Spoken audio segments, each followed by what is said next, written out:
Welcome. We will explain to you 11 phrases about Allah. Let's dive in.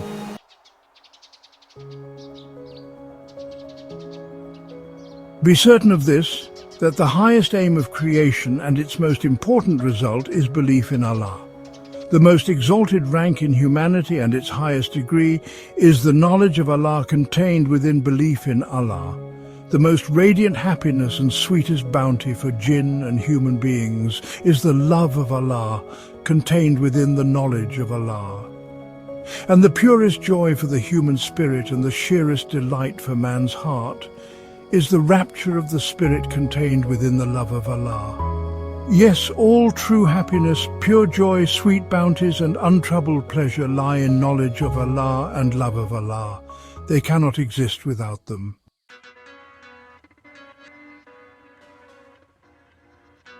The person who knows and loves Allah Almighty may receive endless bounties, happiness, lights and mysteries, while the one who does not truly know and love Him is afflicted spiritually and materially by endless misery, pain and fears.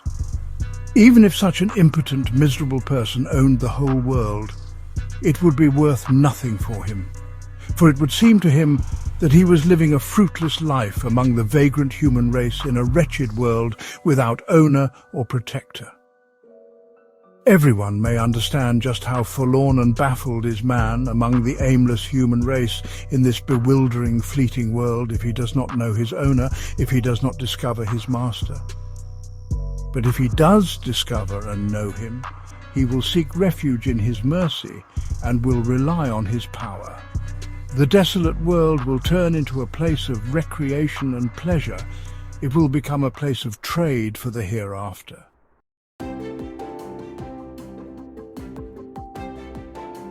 Each of the 11 phrases of the above-mentioned sentence affirming divine unity contains some good news. And in the good news lies a cure, while in each of those cures a spiritual pleasure is to be found.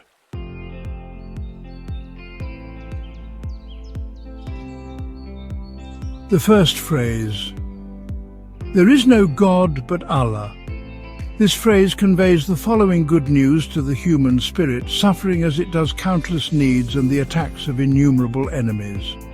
On the one hand, the spirit finds a place of recourse, a source of help, through which is opened to it the door of a treasury of mercy that will guarantee all its needs. While on the other, it finds a support and source of strength, for the phrase makes known its creator and true object of worship, who possesses the absolute power to secure it from the evil of all its enemies. It shows its master and who it is that owns it. Through pointing this out, the phrase saves the heart from utter desolation and the spirit from aching sorrow.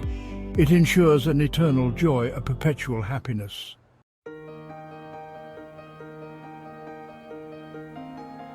The second phrase, "He is one." This phrase announces the following good news, which is both healing and a source of happiness: man's spirit and heart, which are connected to most of the creatures in the universe and are almost overwhelmed in misery and confusion on account of this connection, find in the phrase, "He is one," a refuge and protector that will deliver them from all the confusion and bewilderment. That is to say, it is as if He is one is saying to man, God is one. Do not wear yourself out having recourse to other things. Do not demean yourself and feel indebted to them. Do not flatter them and fawn on them and humiliate yourself. Do not follow them and make things difficult for yourself. Do not fear them and tremble before them. For the monarch of the universe is one. The key to all things is with Him. The reins of all things are in His hand. Everything will be resolved by His command. If you find Him, you will be saved from endless indebtedness, countless fears.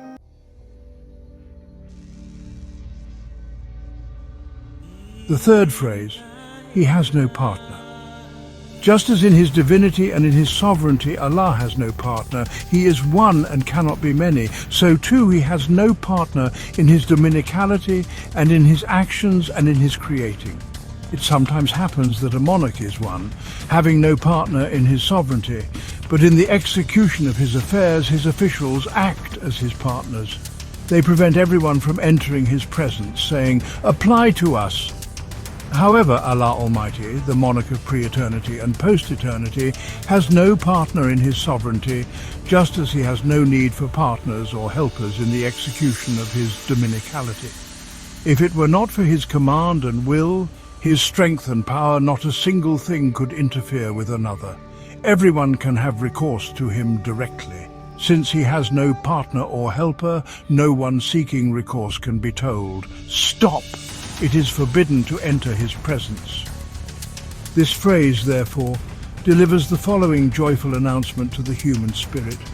The human spirit which has attained to faith may, without let or hindrance, opposition or interference, in any state, for any wish, at any time and in any place, enter the presence of the all-beauteous and glorious one, the one of power and perfection, who is the pre-eternal and post-eternal owner of the treasuries of mercy, the treasuries of bliss, and may present its needs.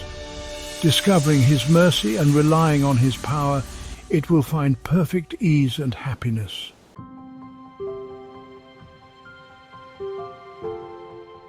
The fourth phrase, "His is the dominion," that is to say, ownership is altogether his. As for you, you are both his property, you are owned by him, and you work in his property. This phrase announces the following joyful and healing news. O man, do not suppose that you own yourself, for you have no control over any of the things that concern you. Such a load would be heavy. Also, you are unable to protect yourself, to avoid disasters, or to do the things that you must, in which case do not suffer pain and torment without reason. The ownership is another's.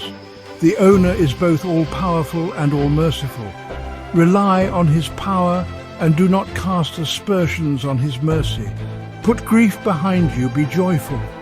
Discard your troubles and find serenity. It also says, you love and are connected to the universe, which is the property of the all-powerful and merciful one. Yet although it grieves you by its wretchedness, you are unable to put it right. So hand over the property to its owner, leave it to him. Attract his pleasure, not his harshness. He is both all-wise and all-merciful. He has free disposal over his property and administers it as he wishes. Whenever you take fright, say like Ibrahim Hakki, "Let's see what the master does. Whatever he does, it is best. Understand this thoroughly and do not interfere."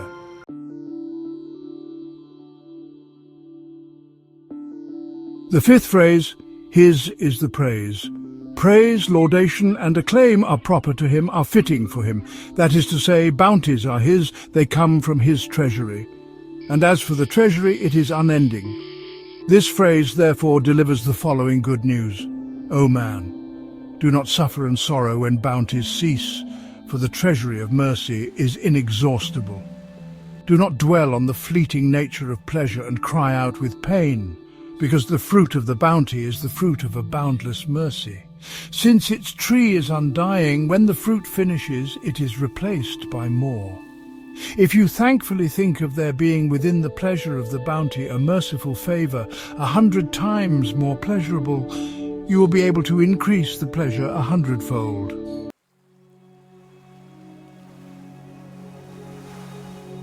The sixth phrase, "He alone grants life," that is to say, he is the giver of life, and it is he who causes life to continue by means of sustenance. He also supplies the necessities of life, and it is to him that the exalted aims of life pertain and its important results look, and his are 99 out of 100 of its fruits. Thus this phrase calls out in this way to ephemeral, impotent man. It makes this joyful announcement, O man, do not trouble yourself by shouldering the heavy burdens of life. Do not think of the transience of life and start grieving. Do not see only its worldly and unimportant fruits and regret that you came to this world. For the life machine in the ship of your being belongs to the ever-living and self-subsistent one, and it is he who provides for all its expenses and requirements.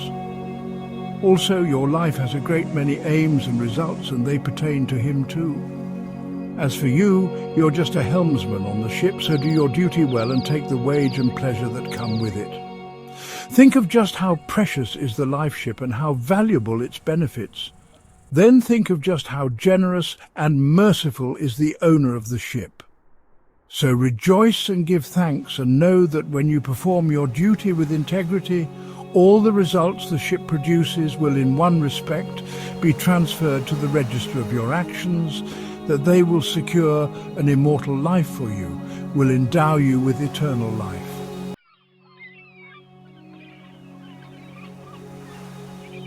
The seventh phrase, and deals death. He is the one who causes death. He discharges you from the duty of life, changes your abode from this transitory world, and releases you from the labor of service.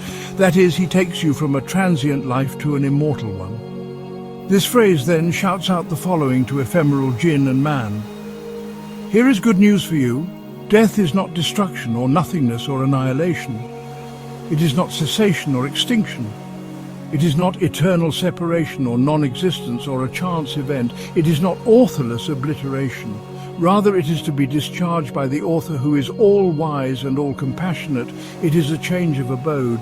It is to be dispatched to eternal bliss, to your true home. It is the door of union to the intermediate realm, which is where you will meet with 99% of your friends.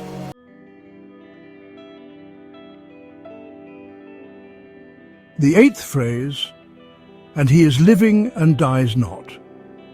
That is to say, the possessor of a beauty, perfection and munificence that are infinitely superior to the beauty, perfection and munificence to be seen in the creatures of the universe and that arouse love, and an eternal object of worship, an everlasting beloved, a single manifestation of whose beauty is sufficient to replace all other beloveds, has an enduring life through pre-eternity and post-eternity, a life free from any trace of cessation or ephemerality, and exempt from any fault, defect or imperfection.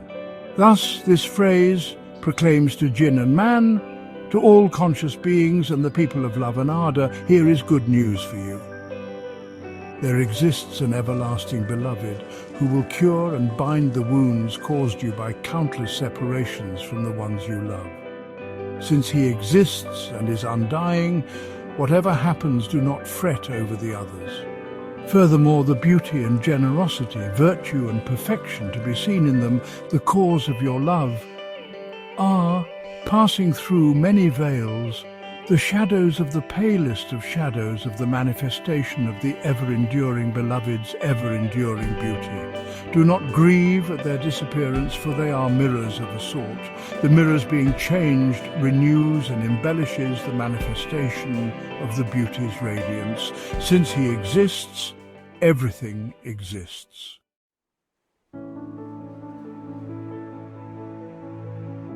The ninth phrase, all good is in his hand.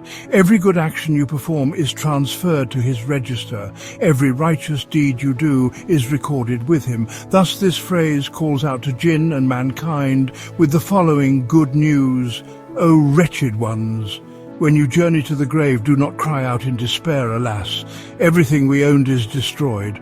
All our efforts are wasted. We have left the beautiful broad earth and entered the narrow grave.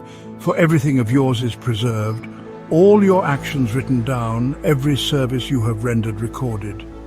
A glorious one in whose hand is all good and who is able to bring all good to fruition will reward your service. Drawing you to himself, he will keep you only temporarily under the ground. Later, he will bring you to his presence. What happiness for those of you who have completed their service and duty. Your labor is finished. You are departing for ease and mercy. Service and toil are over. You are going to receive your wage. The all-powerful one of glory preserves seeds and grains, which are the pages of the register of last spring's deeds and the deposit boxes of its services, and publishes them the following spring in glittering fashion, indeed, in a manner 100 times more plentiful than the originals. The results of your life he is preserving in the same way. and will reward your service in a truly abundant fashion.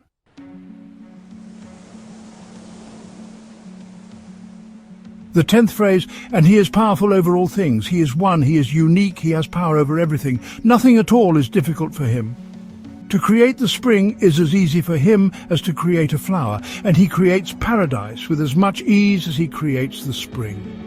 The innumerable artifacts which he continuously creates every day, every year, every century, witness with numberless tongues to his boundless power. Thus, this phrase too delivers good news. O man, the service you have offered and the worship you have performed are not for nothing. A realm of reward, an abode of bliss has been prepared for you. An unending paradise is awaiting you in place of this fleeting world of yours. Have faith and confidence in the promise of the glorious Creator, whom you know and whom you worship, for it is impossible for him to break his promise. In absolutely no respect is there any deficiency in his power. Impotence cannot impede his works. Just as he creates your tiny garden, so he is able to create paradise for you, and he has created it and promised it to you. And because he has promised, he shall, of course, admit you to it.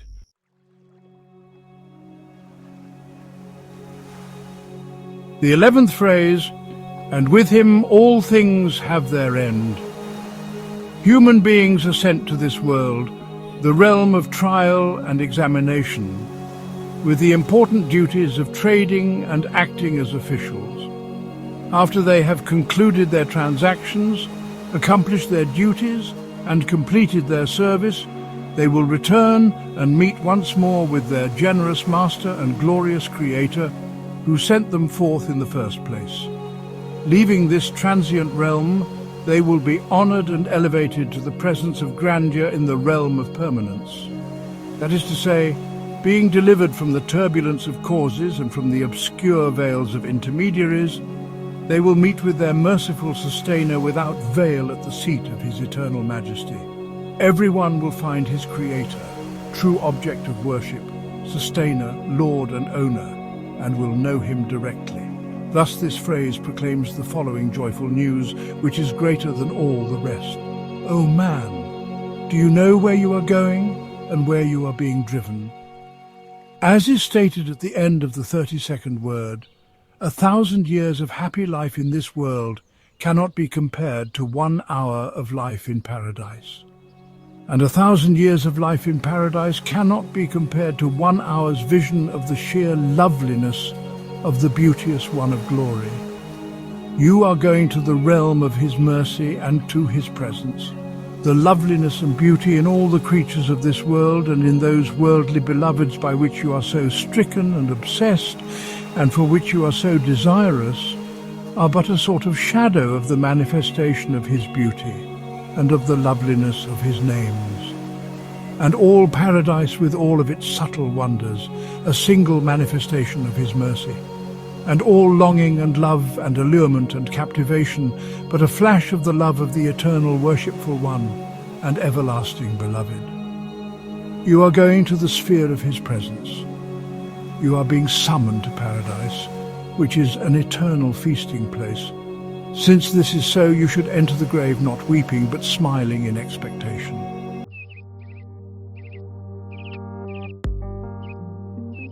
The phrase announces this good news as well. O man, do not be apprehensive, imagining that you are going to extinction, non-existence, nothingness, darkness, oblivion, decay and dissolution, and that you will drown in multiplicity. You are going not to extinction, but to permanence. You are being impelled not to non-existence, but to perpetual existence. You are going to enter not darkness, but the world of light. And you are returning to your true owner, to the seat of the pre-eternal monarch. You will not drown in multiplicity, you will take your rest in the realm of unity. You are bound not for separation, but for union.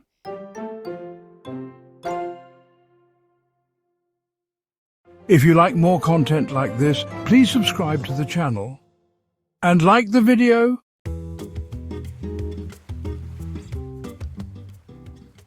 See you in the next video.